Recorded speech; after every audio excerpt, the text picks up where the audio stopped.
స్వస్తి. ఇంకా భగవద్గీత 12వ అధ్యాయం భక్తియో. ఒకసారి నేను అంటాను శ్లోకాలు, మీరు కూడా అనండి. అర్జున ఉవాచ ఏవం సతతయుక్తా ఏ భక్తాస్త్వాం పర్యుపాసతే ఏ చాప్యక్షరమవ్యక్తం తేషాం కే యోగవిత్తమాః. శ్రీభగవానువాచ మయ్యావేశ్య మనో ఏ మాం నిత్యయుక్తా ఉపాసతే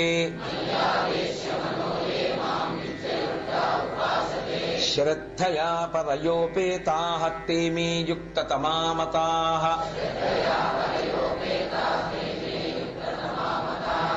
ఏ త్వక్షరమనిర్దేశ్యం అవ్యక్తం పర్యుపాసతే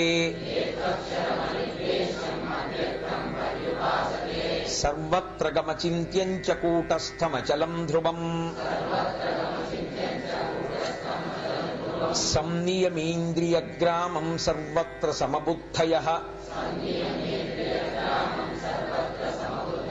తే ప్రాప్నువంతి మామేవ సర్వభూతహితే రతాః.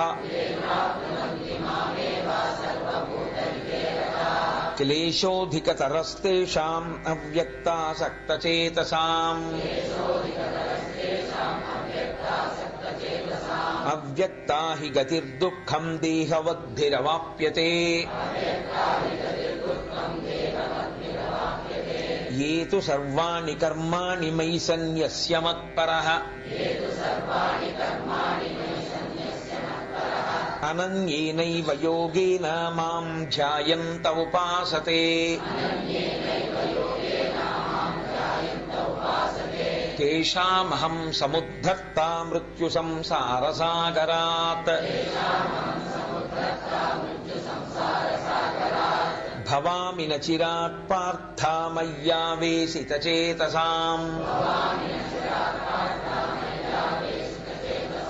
మయ్యేవ మన ఆధత్స్వ మయి బుద్ధిం నివేశయ నివసిష్యసి మయ్యేవ అత ఊర్ధ్వం న సంశయః. అధ చిత్తం సమాధాతుం న శక్నోషి మయి స్థిరం అభ్యాసయోగేన తతో మామిచ్ఛాప్తుం ధనంజయ. అభ్యాసేప్యసమర్థోసి మత్కర్మ పరమో భవ మదర్థమపి కర్మాణి కుర్వన్ సిద్ధిమవాప్స్యసి.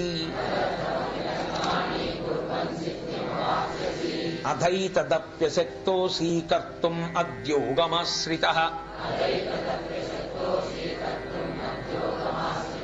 సర్వకర్మఫలత్యాగం తతః కురు యతాత్మవాన్.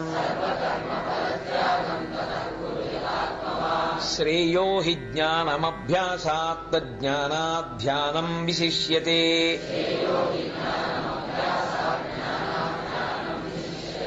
ధ్యానాత్ కర్మఫలత్యాగం త్యాగాత్ శాంతిరనంతరం.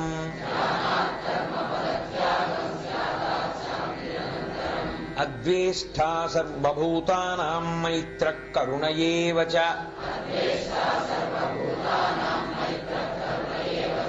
నిర్మమో నిరహంకారః సమదుఃఖః సుఖక్షమీ. సంతుష్టః సతతం యోగీ యతాత్మా దృఢనిశ్చయః. మయ్యర్పితమనో బుద్ధిర్యో మద్భక్తః స మే ప్రియః. యస్మాన్నో ద్విజతే లోకో లోకాన్నో ద్విజతే చ యః.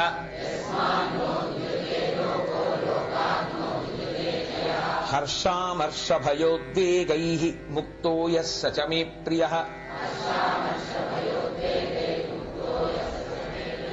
అనపేక్షః శుచిర్దక్షః ఉదాసీనో గతవ్యదః. సర్వారంభ పరిత్యాగీ యో మద్భక్తః స మే ప్రియః. యో న హృష్యతి న ద్వేష్టి న శోచతి న కాంక్షతి శుభాశుభ పరిత్యాగీ భక్తిమాన్యః సమే ప్రియః సమశత్రౌ చ మిత్రే చ తథా మానావమానయోః శీతోష్ణ సుఖ దుఃఖేషు సమః సంగ వివర్జితః తుల్య నిందా స్తుతిర్మౌనీ సంతుష్టో ఏన కేనచిత్ అనికేతః స్థిరమతిః భక్తిమాన్ మే ప్రియో నరః ఏ తు ధర్మ్యామృతమిదం యదోక్తం పర్యుపాసతే శ్రద్ధదానా మత్పరమా భక్తాస్తే తీవ మే ప్రియాః.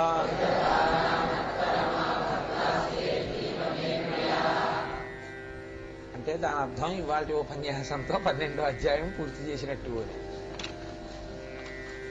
సాయిబాబా గారు అలాగే భజగోవిందం అంతా కూడా చదివించేస్తే భజగోవిందం చెప్పేసినట్లే. హరి ఓం.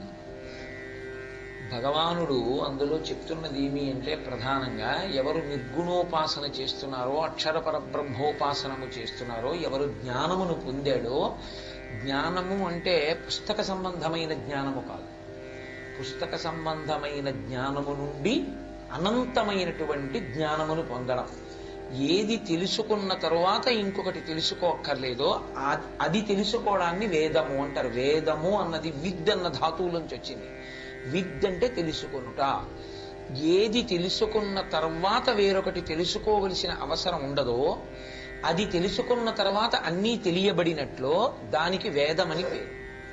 ఇక వేదం తెలిస్తే ఈశ్వరుడు తెలిశాడు, ఈశ్వరుడు తెలిస్తే స్వస్వరూపము భాషించింది, తన యొక్క యథార్థమైన రూపమేదో తనకి తెలిసింది, అనుభవంలోకి వచ్చింది. తాను ఆత్మగా నిలబడ్డాడు. తాను ఆత్మగా నిలబడినటువంటి ఉత్తర క్షణంలో తాను ఈశ్వరుణ్ణి పొందినట్టే, లేదా తాను ఈశ్వరుని యందు ఐక్యమైపోయినట్టే. రెండు ఉంటే కదా ఒకదానిలో ఒకటి ఐక్యం అవడం. అసలు రెండు లేవు, ఉన్నది ఒక్క పదార్థమే, ఆ పదార్థమే అంతటా ఉన్నది, అదే నేను అన్న ఎరుక వస్తుంది. ఆ ఎరుకలోకి వచ్చినటువంటి వ్యక్తి, అటువంటి జ్ఞానాన్ని పొందినటువంటి వ్యక్తి ఏ స్థితిని పొంది ఉంటాడు అన్నది చెప్పడమే ఈ 35 గుణములు చెప్పడం.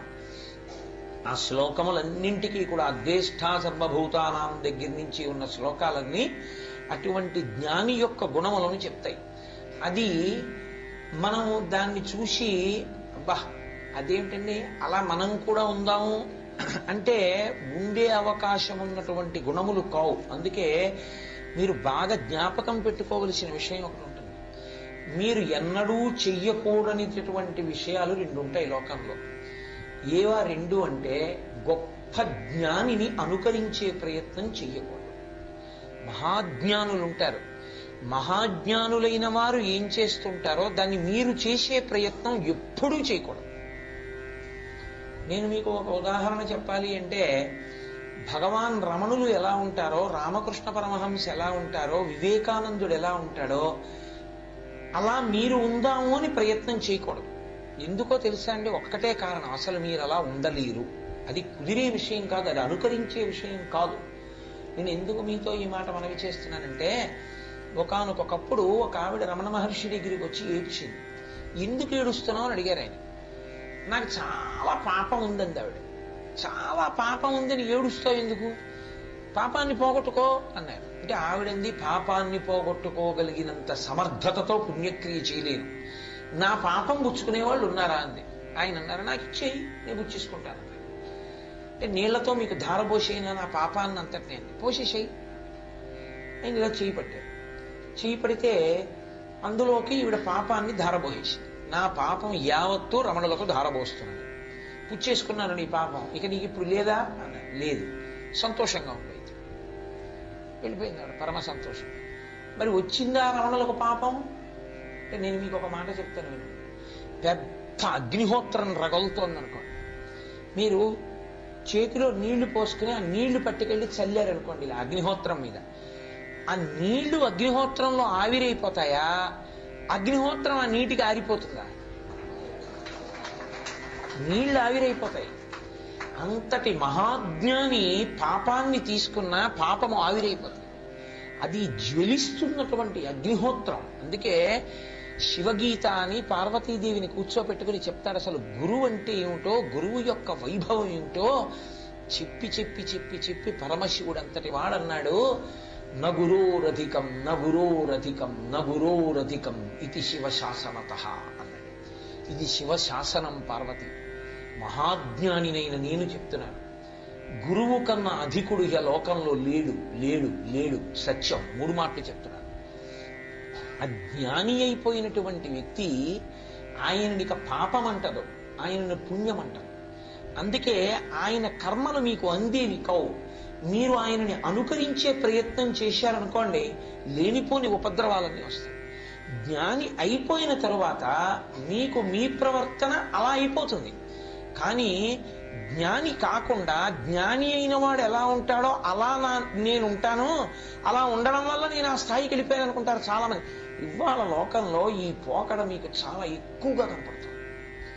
చాలా ఎక్కువగా చెప్పినది చెయ్యడం కాదు, ఆయన నేనైపోయాను అనుకుని మాట్లాడుతుంటారు. ఆయనకి నాకు భేదమే లేదు, నేను ఆ స్థాయికి వెళ్ళిపోయాను అనుకుంటుంటారు. మీరు చాలా మందిని గమనిస్తున్నారు. నేను నోటితో పేర్లు ఎందుకు చెప్పాలి? అక్కడే ప్రమాదం. A jnani should not be imitated. A jnani cannot be imitated. An ajnani should not be imitated. దానికి పూర్తి విరుద్ధం అజ్ఞాని. జ్ఞానిని మీరు అనుకరించలేరు, అజ్ఞానిని అనుకరించకూడదు. జ్ఞాని సంధ్యావందనం చేయడు, అజ్ఞాని సంధ్యావందనం చేయడు. జ్ఞాని తద్దినం పెట్టడు, అజ్ఞాని తద్దినం పెట్టడు. అజ్ఞాని తద్దినం పెట్టడని మీరు పెట్టకుండా ఉండకూడదు, అజ్ఞాని సంధ్యావందనం చేయలేదని మీరు చేయకుండా ఉండకూడదు. జ్ఞాని తద్దినం పెట్టలేదని మీరు తద్దినం పెట్టకుండా ఉండకూడదు, జ్ఞాని సంధ్యావందనం చేయలేదని మీరు చేయకుండా ఉండకూడదు. ఇవి 2 లోకంలో 2 తీవ్రమైనటువంటి ధ్రువాలు. ఈ 2 ధ్రువాలు మీ దృష్టిలోకి ఎప్పుడూ ఉండకూడదు. ఇది పరాకు, చాలా జాగ్రత్తగా ఉండాలి. అజ్ఞాని ఎప్పుడూ ఈశ్వరుడు లేడని, వేదము ప్రమాణము కాదని, శాస్త్రం అక్కర్లేదని మాట్లాడతాడు. దాన్ని ప్రమాణవాక్కుగా మీరు ఎన్నడూ స్వీకరించకూడదు. జ్ఞాని మీరు అనుకరించలేరు, మీరు అనుకరించకూడదు. ఆయన సంతుష్ట సతతం యోగి, ఆయన ఎప్పుడు నిత్యతృప్తుడు. ఎందువలన అంటారేమో, ఆయన ఆత్మగా ఉన్నాడు, ఆయన ఆత్మస్థాయిలో నిలబడిపోయాడు కాబట్టి ఆయనకి ఇది లేదన్న భావన ఉండదు. ఒకసారి రమణులు గిరి ప్రదక్షిణం చేస్తున్నారు.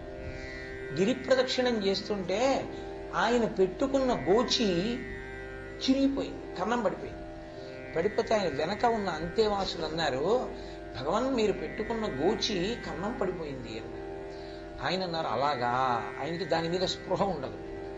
అందరూ కూర్చుని అరుణాచలం గిరి ప్రదక్షిణం చేయడం అంటే అదొక మధురాతి మధురమైనటువంటి అనుభూతి, అంత గొప్పగా ఉంటుంది. తొందరగా వెళ్ళకూడదు, అసలు బాగా అనుభవించాలి గిరి ప్రదక్షిణ. ఆయన అందరూ కూర్చుని కాళ్ళు నొప్పెడుతున్నాయి, బడలిగ్గా ఉంది, ఏదో చాలా కిలోమీటర్లు నడవాలి కదా, అందుకని వాళ్ళు కూర్చుని మాట్లాడుకుంటున్నారు. ఆయన ఓ పొదచాటుకి వెళ్ళారు, ఏదో ఏ మూత్ర విసర్జనకో వెళ్ళారనుకున్నారు. ఆయన అక్కడికి వెళ్ళి రక్కసి ముళ్ళు అని ఉండేవి, అంటే ఇంతంత ముళ్ళు ఉంటుంది.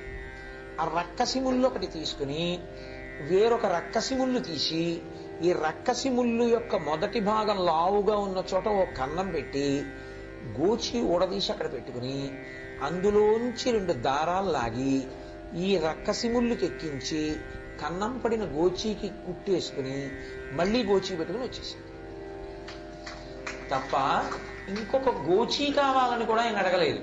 అసలు యథార్థంగా చెప్పాలంటే ఆయన గోచీ పెట్టుకోలేదు చాలా కాలం. ఆయన ఒంటి మీద వస్త్రం ఏమి ఉండేది కాదు, ఆయన అలాగే తిరిగేవారంతే.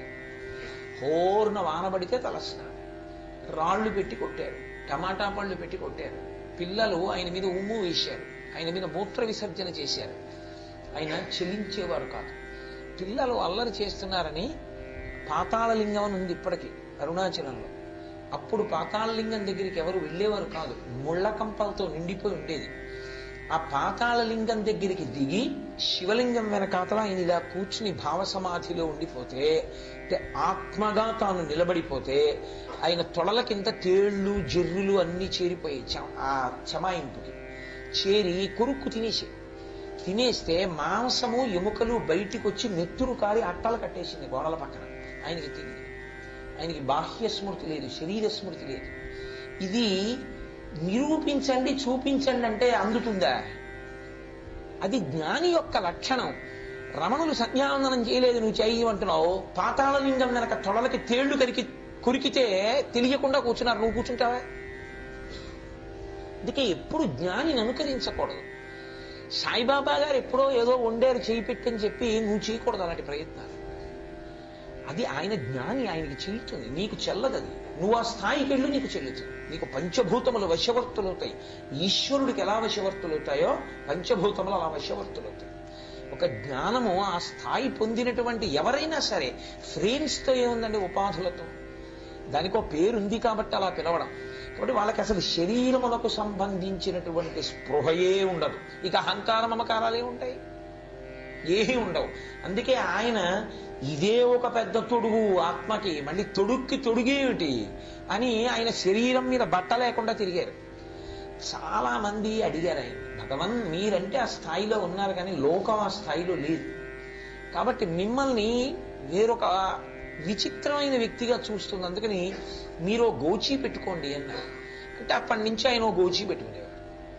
సంతుష్ట, అంత నిత్యతృప్తి, అంత ఆనందప్రదమైనటువంటి జీవితాన్ని గడుపుతుండేవారు. అందుకే వారికి ఇది లేదు ఉన్నది అని ఏముండదు, వారికి అన్నీ వశవర్తులై ఉంటాయి.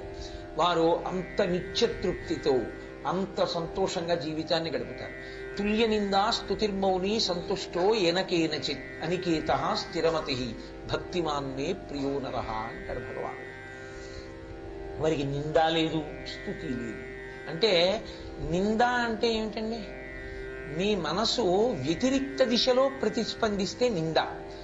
నన్ను తిట్టారనుకోండి, నేను బాధపడ్డాననుకోండి, అది నింద. మీరు నన్ను పొగిడారనుకోండి, నేను సంతోషించాననుకోండి, స్తోత్రం. మీరు నన్ను నింద చేశారనుకోండి, పాపం ఆయనకి ఏం తెలియదండి, అమాయకుడు, ఆయనకి ఏదో నింద చేస్తున్నాడు, పోన్లేండి దానివల్ల నష్టం ఏమిటి అని నేను ఊరుకున్నాను అనుకోండి. ఇప్పుడు అది ఏమైనా పని చేసిందా నా మీద? మీరు నన్ను పొగిడారనుకోండి, అమాయకుడు అండి తెలీదు, ఇదేం చేస్తుందండి, జడం ఇదేమైనా చేస్తుందా, 5 ఉపన్యాసాలు చెప్తుందా? ఈశ్వరుడు అంత ఆత్మ, ఇందులో ఉన్నది ఇందులో ఉన్నది ఒకటే, దీనికి స్తోత్రం ఏమిటండి అన్నాను అనుకోండి, నేనేమో పొంగానా? హర్షామర్ష భయోద్వేగై యోమే భక్త సచమే ప్రియ అని ఆ ముక్తుడైనటువంటి వాడు హర్ష అమర్ష భయ ఉద్వేగ 4 ఉండవు. అందుకే మనసు లేదు కాబట్టి హర్షము లేదు, రోమాంచితమై సంతోషపడిపోవడం ఉండదు. అమర్ష, వాడెవరో గొప్పవాడు నీ గొప్పవాడిని కాదు అని బాధ ఉండదు. భయ, అదిగో పులి వస్తోంది, అదిగో సింహం వస్తోంది, అదిగో కుక్క మీద పడుతోంది అని భయం ఉండదు. ఉద్వేగ, మనసుతో ఊహ చేసి కంపనమును పొందడు. అయ్యి బాబోయ్ నేను ఒక్కడినా అండి అండం. అందరూ వెళ్ళిపోయిన తర్వాత రాత్రి ఇవాళ మీరు ఒక్కరే పడుకోవాలి హాల్లో అన్నాను అనుకోండి, ఇంతమంది అంటే కూర్చున్నాడు కానండి, ఎవరు లేనప్పుడు రాత్రి 1 గంటకు ఒక్కడినా అన్నాడు అనుకోండి, ఉద్వేగపడ్డాడని గుర్తు. అవి ఉండవు. ఎందుకు ఉండవు అంటే కల్పితంగా సృష్టించుకున్నవి కావు. ఎప్పుడూ అంతటా నిండి నిబిడీకృతమైన తన ఆత్మ తప్ప ఇంకొక వస్తువు లేనే లేదు. అసలు ఉన్నదా ఒక్కటే అద్వైతం. ద్వైతం అంటే 2, అద్వైతం 2 కానిది ఒక్కటి. ఉన్నదా ఒక్క వస్తువే, ఆ ఒక్క వస్తువే అంతటా పరివ్యాప్తమై ఉంది. అయినప్పుడు ఇంకా నువ్వు దేని గురించి పట్టించుకోవాలి? దేని గురించి అసలు నీకు సంతోషం, దేని గురించి దుఃఖం? ఏమీ ఉండనటువంటి స్థాయిలో అలా ఉంటారు. అటువంటి స్థితిలో ప్రవర్తన విచిత్రంగా ఉంటుంది. అదిగో అలాంటి స్థాయి పొందినటువంటి వారు శేషాద్రి స్వామి వారు తిరువన్నామలైలో. ఆయన దివ్య దృష్టితో గమనించి అదిగదిగో పాతాళలింగం దగ్గర ఒక బ్రాహ్మణ స్వామి కూర్చున్నాడు, పైకి తీసుకురండి అన్నారు. పాతాళలింగం దగ్గరికి వెళ్లి లైట్లేసి చూశారు. ఈయన కూర్చుని ఉన్నారు శివలింగం వెనకాల పిల్లవాడు. సంకల కింద చేతులేసి ఎత్తి తీసుకొచ్చారు. ఆయనకి బాహ్యస్ఫురణ లేదు. తీసుకొచ్చి తొడలన్నీ కడిగి తుడిచి చేసి ఓ ఇప్ప చెట్టు కింద కూర్చోబెట్టారు. అంతే, అక్కడ అంతే. ఆఖరికి ఒక రైతు తీసుకెళ్లి మామిడి చెట్టు మీద మంచె కట్టి కూర్చోబెట్టాడు. అక్కడ అంతే. అరుణాచలం కొండ మీద కూర్చునేవారు. కూర్చుంటే ఒక ఆయన వచ్చాడు, రేపు మా ఇంట్లో పెళ్లి, భోజనానికి రా నువ్వు బ్రాహ్మణస్వామి అన్నాడు. బ్రాహ్మణస్వామి అనేవారు, శేషాద్రి స్వామి పెట్టిన పేరు. ఆయన అన్నారు, ఇలా చూశారు, ఆయనకి భోజనం ఏమిటి, పెళ్లి ఏమిటి, వాడేమిటి, వీడేమిటి, ఇవన్నీ ఆయనకే ఉంటాయి. ఆయన ఊరుకున్నాడు, వెళ్ళిపోయాడు. ఆయన విన్నాడు కదా వస్తాడులే అని వెళ్ళిపోయాడు. ఆయన వెళ్ళలేదు భోజనానికి. అరే బ్రాహ్మణ స్వామిని భోజనానికి పిలిచాం, రాలేదు, వెళ్ళి తీసుకురండి అన్నారు. ఆయన గొంతు కూర్చున్నారు. కూర్చుని అంత ఒక్క ఆత్మగా ఆయన అనుభవిస్తున్నారు. మాటలుగా చెప్పడం కూడా చాలా కష్టం అండి అది. ఆ స్థితిని వీళ్ళు వెళ్ళి ఏమయ్యా భోజనానికి పిలిచాము రాకుండా ఇక్కడ కూర్చున్నామే అన్నారు. ఆయన మళ్ళీ ఓ వెర్రెండి చూశారు. ఇలా చెప్తే రాడు పట్టుకుపోదండి అన్నారు. సంకల కింద చేతులేసి పట్టుకుపోయారు. మిస్తర్ దగ్గర కూర్చోబెట్టారు. అలా చూస్తున్నారు. తిను అన్నారు, తినేశారు. అయిందా, అయిపోయింది. లే అన్నారు, అలా కూర్చున్నారు. మళ్ళీ సంకల కింద చేతులేసి ఎత్తి తీసుకొచ్చి కొండ మీద కూర్చోబెట్టారు. కూర్చున్నారు. అది ఆ స్థితి అంత గొప్పగా ఉంటుంది. దాని యందు ఒక భయం, కానీ భయము అన్నది ఎప్పుడు పుడుతుంది? అసలు రెండవ వస్తువు ఉన్నది అంటే భయం. అసలు వేరొక వస్తువు లేదు, ఉన్నది ఆ ఒక్క వస్తువే. ఆ ఒక్క వస్తువే నేను. ఇప్పుడు దేనికి భయం? కాబట్టి వాళ్ళకి నిర్భయులు. వాళ్ళు ఎప్పుడూ సంతోషంతో, ఎప్పుడూ అటువంటి ప్రీతితో హాయిగా ఉంటారు. ప్రీతి ఆత్మయందు, ఆత్మ వస్తువుగా నిలబడిపోయి ఎవరు అలా ఉండిపోయారో అటువంటి వారందరూ నాకు అత్యంత ఇష్టలు. అథవా అది నువ్వు అనుకరించి తెచ్చుకునేటటువంటి గుణం కాదు, కాబట్టి అది కుదరదు. అది ఎలా ఉంటుంది అంటే, లోకంలో ఎవరి ఏడుపైనా వాళ్ళ ఏడుపే, లోకంలో ఎవరి సంతోషమైనా వాళ్ళ సంతోషం. అసలు ఇంకా ఆశ్చర్యకరమైన విషయం చెప్పనండి మీరు, వాళ్ళకి అర్థం కాని విషయం ఏముండదు. నాకు కుక్క భాష రాదండి, నాకు కోతి భాష రాదండి, అలా ఏం ఉండదు. ఎందుకనంటే భాష అన్నది ఎవరు మాట్లాడతారు? మాట ఎక్కడి నుంచి వస్తుంది? భావన కలిగితే వ్యక్తం అవుతుంది. భావన ఎవరిది? మనసుది. మనసు దేని వల్ల ప్రకాశిస్తుంది? ఆత్మ వలన. ఆ ఆత్మ నువ్వయ్యున్నప్పుడు దాని మనస్సు దేని వలన ప్రకాశిస్తోందో ఆ ప్రకాశము నీవైపోయినప్పుడు ఆ మనసు ఏమనుకుంటోందో, భావం ఏమిటో, ఆ భావమును వ్యక్తీకరించడానికి వాడుతున్న భాష ఏమిటో కూడా నీకు అర్థమైపోతుంది, తెలిసిపోతుంది. అంతే. అది ఒక అద్భుతమైన స్థితి. అందుకే ఆయన అలా వెళ్ళిపోతూ ఉండేవారు రమణ మహర్షి. ఒక కోతి ఏడుస్తోంది కొమ్మ మీద కూర్చుని. ఈయన ఏడుస్తూ విన్నారు. అలా కందుల వెంట నీరు కారిపోతూ విన్నారు. పక్కనున్న వాళ్ళు అన్నారు, అదేం కిచకిచలాడింది, మీరేమిటి ఏడుస్తున్నారు, ఎందుకని అడిగారు. ఆయన అన్నారు, ఏమీ లేదు, పాపం దానికి ఓ కూతురు ఉందిట. ఆ కూతురుని ఇంకో కోతికి ఇచ్చి పంపిందిట. ఆ కూతురు కోతికి ఓ 4 కోతి పిల్లలు పుట్టాయి. 4 కోతి పిల్లలు పుట్టిన తర్వాత 4 కోతి పిల్లలు ఈ పెద్ద కోతి దగ్గర కూర్చుని ఆడుకుంటుండగా ఆ 2 కోతులు కలిసి విద్యుత్ స్తంభం తీగలు పట్టుకున్నాయి. 2 చచ్చిపోయి. ఈ వయసులో పెద్దదాన్ని అయిపోయిన తర్వాత కూతురు పిల్లల కోతుల్ని నేను పెంచవలసి వస్తోందని ఏడుస్తోంది నన్ను చూసి. అయ్యో నీకింత బాధ కలిగిందా అని నేను ఏడుస్తున్నానన్నారు. ఎలా అర్థమైందంటే అర్థం అవుతుందంటే అదే ఆశ్చర్యం. చంద్రశేఖర భారతీ స్వామి వారు ద్రవిడ దేశం వెళ్ళారు. ఆయన ఎప్పుడూ తమిళం మాట్లాడారు. వాళ్ళు హఠం చేశారు, తమిళంలోనే మాట్లాడాలన్నారు. పొరపాటున పీఠం మేనేజర్ ఏం చేశాడంటే ఒప్పుకున్నాడు, ఇవాళ సాయంకాలం స్వామివారి అనుగ్రహ భాషలను తమిళంలో చేస్తారన్నాడు. అనేసి వెళ్ళిపోయాక గుర్తొచ్చింది, స్వామివారి పుట్టి బుద్ధిరిగి ఎప్పుడు వాళ్ళు తమిళం మాట్లాడలేదు, ఆయనకి తెలియదు, రాదు తమిళం అని. వెళ్ళి చంద్రశేఖర భారతీ స్వామి వారికి చెప్పాడు, స్వామి తెలియక మాట ఇచ్చేశాను, మీరు తమిళంలో మాట్లాడతారన్నాను, మీకు తమిళం రాదు కదా అన్నాడు. ఆయన నవ్వు నవ్వి అన్నారు, పరదేవత మాట్లాడిస్తుంది. శారద అనుగ్రహం ఇన్ని భాషలు. ఆ శారద చంద్రశేఖర భారతీ స్వామి వారి కన్నా వేరు కాదు. నడుస్తున్న శారద ఆయన వచ్చి పీఠం మీద కూర్చొని శారదాదేవి మీద సంస్కృతంలో శ్లోకం చెప్పారు. తమిళనాడులో ఉన్న కాకలు తీరిన పండితులు మాట్లాడని తమిళంలో ఆయన అనుగ్రహ భాషణం పూర్తయింది. సభ, మేనేజరు అందరూ తెల్లబోయారు, ఇదేంటి ఇంత గొప్ప తమిళ్ ఎలా మాట్లాడారు ఈయనని. నేర్చుకుని మాట్లాడింది కాదు, శారద అనుగ్రహం కలిగిన నాడు, ఆమె ఆత్మవస్తువైన నాడు భాషించి మాట్లాడారు. ఆయన్ని మళ్ళీ పిలిచి మీకు తమిళం వచ్చా అంటే తమిళం రాదు, కానీ అప్పటికి తమిళం ఆయన మాట్లాడారు. అది అదిగో అలా ఉండగలిగినటువంటి ప్రజ్ఞ ఎక్కడి నుంచి వస్తుంది అంటే ఈశ్వరోపాసన చేసి చేసి చేసి చేసి చేసి భక్తి యందు పండిపోయాడు